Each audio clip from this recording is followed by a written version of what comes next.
Death Note is one of those shows that just sticks with you. It's an absolute masterpiece of psychological warfare. It really makes you think, what would you do with the power of life and death? But behind all the crazy plans and the moral debates, there's a much simpler, more fundamental question that really drives the entire story. And that's the question, right there. It's the key to understanding the whole thing.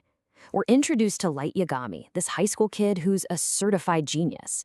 And he gets his hands on a notebook that can kill anyone. I mean, he seems totally invincible. So what on earth could possibly lead to his downfall?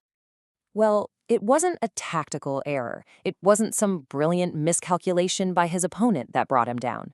No, from the very moment he picked up that Death Note, his fate was sealed by one single fatal flaw in his character. He basically brought it all on himself.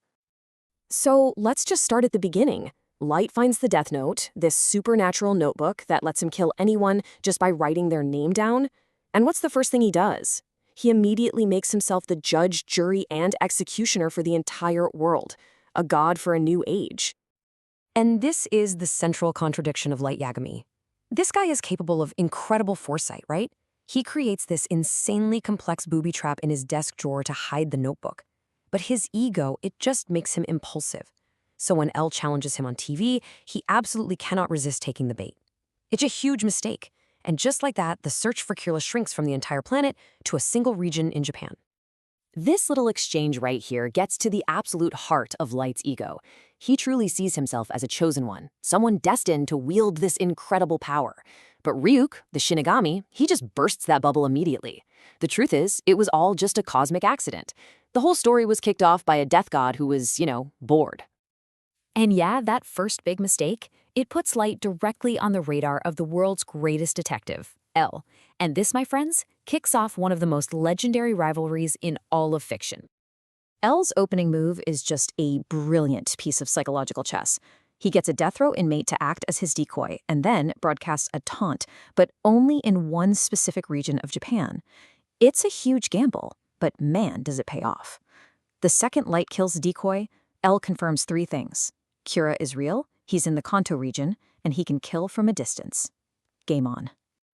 This rivalry got so intense, so deeply personal, that it's led to one of the biggest debates in the entire fandom. I mean, given their insane intellectual connection, was there some kind of tragic friendship buried under all that hate? Well, the creator of the series, Chugumi Oba, has a very, very clear answer to that question. And it's a big nope. There was no friendship. All of L's friendly gestures were just another tactic to get inside Light's head. From the very beginning to the very end, they were mortal enemies, locked in a battle to the death. Period. Now, against all odds, Light actually does it. He manages to defeat L. But here's the thing. This victory isn't the end of his story. Not by a long shot. In fact, it's pretty much the beginning of his real downfall. So after L dies, there is this 6-year gap where Light is operating completely unchallenged. He gets complacent, even bored. The world starts to just bend to his will. But in the shadows, new threats are gathering. L's successors, Mello and Nier. And then, the one event happens that really seals Light's fate. The death of his own father, Soichiro. The source material makes this really compelling argument that Light's love for his family was the very last thing keeping him human. He had this deep, genuine respect for his father. So when Soichiro is killed during the conflict with L's successors, that last connection is just severed. At that point, Light is gone. Only Kira remains. Okay, so this brings us to the final act and L's successor, Nier. Light, who is now fully unhinged and unbelievably overconfident, thinks he's unbeatable. But Nier's final plan, it is a complex and absolutely brilliant trap. So Light's plan was nearly perfect. You got to give him that. He had a decoy notebook to throw everyone off. But the one thing he didn't account for was Mello, L's other, way more unpredictable successor. Mello's chaotic actions force Light's proxy to reveal where the real notebook is hidden.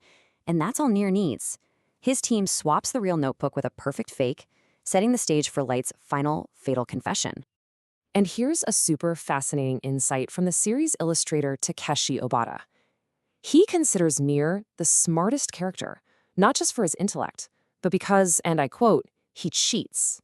See, unlike El, who was pretty much a lone wolf, Nier understood he couldn't win alone. He expertly used the actions of others, even his rival Mello's chaotic sacrifice, to corner Light. It was a group effort that finally brought the god down. All of this leads us to the final and honestly kind of pathetic moments of Light Yagami. He walks into that warehouse completely believing he's about to be crowned king of his new world. Instead, he's walking right into his own grave. With the fake notebook exposed and his entire plan in ruins, Light finally drops the act. He's cornered, he's defeated, and he gives this chilling, demonic confession, finally admitting to his 6-year reign of terror. The monster is revealed to everyone. The person who finally brings Light down isn't an enemy. It's Matsuda, the one person on the task force who looked up to him the most. And his question just gets to the absolute core of Light's betrayal. Soichiro Yagami died believing his son was a good man. That gut-wrenching realization is what drives Matsuda to finally pull the trigger. But Light doesn't die from Matsuda's bullets. Nope. In the ultimate irony, his name is written in a death note by the one being who was with him from the very start, Ryuk. The bored Shinigami promised way back in Chapter 1 that he would be the one to write Light's name down. And now, seeing Light cornered and pathetic, well, he's just not entertaining anymore. So Ryuk simply ends the game. And so, the self-proclaimed god of the New World dies a very, very human death. But the story doesn't really end there. A year later, the world has slipped right back into its old, rotten ways. Crime is on the rise, and a new generation of Kira worshippers has appeared. The final question, the one that makes Death Note so powerful, is left for us to answer. Was Light Yagami a monster, or was he a necessary evil?